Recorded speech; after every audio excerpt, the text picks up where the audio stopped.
ഇല്ല, ചക്കക്കുരു ഇരിപ്പുണ്ടോ? എന്നാൽ കുറച്ച് ചാളയും കൂടി വാങ്ങിച്ചോ. നമുക്കൊരു അടിപൊളി കറി ഉണ്ടാക്കാം. എൻ്റെ കറി ഇതേ ഇവിടെ റെഡി ആയിട്ടുണ്ട്. ഞാൻ തിളച്ചതിന് ശേഷം അതിൽ കുറച്ച് വെളിച്ചെണ്ണയും അതുപോലെ കറിവേപ്പിലയും കൂടി ചേർത്ത് ഇങ്ങനെ വെച്ചിരിക്കുകയാണ്. നമുക്ക് ഇതിനാവശ്യം കുറച്ച് ചക്കക്കുരു, പിന്നെ നല്ല ചാള.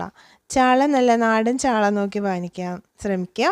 അപ്പോൾ ചക്കക്കുരു ഒക്കെ തൊലി കളഞ്ഞെടുക്കുക. അതിനുശേഷം ചാളയൊക്കെ നന്നാക്കി കഴുകി വൃത്തിയാക്കി എടുക്കാം.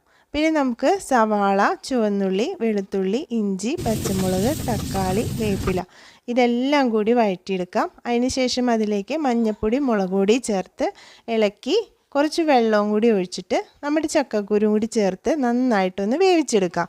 വെന്തതിന് ശേഷം നമുക്കതിലേക്ക് കുടപ്പുളി ആഡ് ചെയ്ത് കൊടുക്കാം, പിന്നെ മീനും. ഇനി ഇതൊന്ന് തിളച്ച് വറ്റി കുറുകിയതിന് ശേഷം നമുക്കതിലേക്ക് വെളിച്ചെണ്ണയും വേപ്പിലയും കൂടി ചേർത്ത് കൊടുത്താൽ നമ്മുടെ ചക്കക്കുരു ചാളക്കറി റെഡി.